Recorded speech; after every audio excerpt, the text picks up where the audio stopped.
حضرت علی خلیفہ بنے ہیں، کوفے کی جو جامع مسجد ہے وہاں خطبہ دے رہے ہیں، ہزاروں آدمی سرمن سننے کے لیے بیٹھے ہوئے ہیں، کچھ خارجائش بیٹھے ہوئے ہیں جو ڈسٹرب کر رہے ہیں،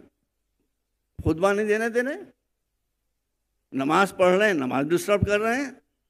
مولا علی پلپٹ پہ گئے ممبر پر، اور جانے کے بعد ان لوگوں کو کہا کہ تم یہاں آتے ہو میری نماز اف اف اف۔ مسلمانوں کو سب سمجھتے ہیں، اسلام کو کوئی نہیں سمجھتا۔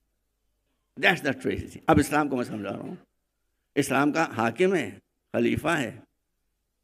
وہ کہتا ہے کہ تم مجھے نماز نہیں پڑھنے دیتے، تم مجھے سرمن دینے نہیں دیتے،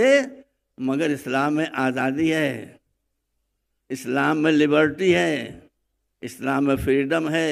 میں یہاں کا حاکم ہوں، میں یہاں کا رولر ہوں، مگر مسجد میں تمہارا آنا روکا نہیں جائے گا۔ سن لیجئے، اسلامک تھاٹ آف فریڈم، تمہارا اس مسجد میں آنا روکا نہیں جائے گا، سرکاری ٹریجری سے جو تمہاری ہیلپ ہو رہی ہے وہ روکی نہیں جائے گی، مگر اسے میری ویکنس نہ سمجھنا۔ پھر آپ نے یہاں پر ہاتھ رکھا جہاں تلوار بندھی ہوئی تھی، کہا میری ذات کے اوپر ظلم کرو گے تو میں کوئی بدلہ نہیں لوں گا، میں کوئی پابند نہیں رہوں گا، لیکن اگر تم نے کمزور لوگوں کو مارنا شروع کر دیا، ظلم کرنا شروع کر دیا، اتیاچار کرنا شروع کر دیا، تو میں تم کو بتا دیتا ہوں کہ قرآن نے بتایا کہ اللہ ہر گناہ کو سہن کر سکتا ہے، مگر اتیاچار اور ظلم کو سہن نہیں کر سکتا۔ تو اس کے ریپریزنٹیو کی حیثیت سے میں تلوار کھینچ کر تمہارے سامنے آ جاؤں گا اور تمہارے ٹکڑے اڑا دوں گا۔ وہ ہوا کہ جب ان خارجائش نے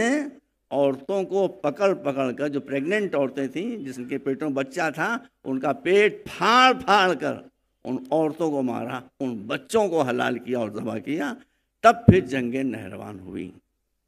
اور جنگ نہروان میں اس زمانے کے جتنے خارجائش تھے ان سب کا قلع کما کر کے ان کی بوٹیاں اڑا کر ابن ابی طالب میں رکھ دیں، اس لیے کہ اسلام سب کچھ برداشت کر سکتا ہے، اتیاچار برداشت نہیں۔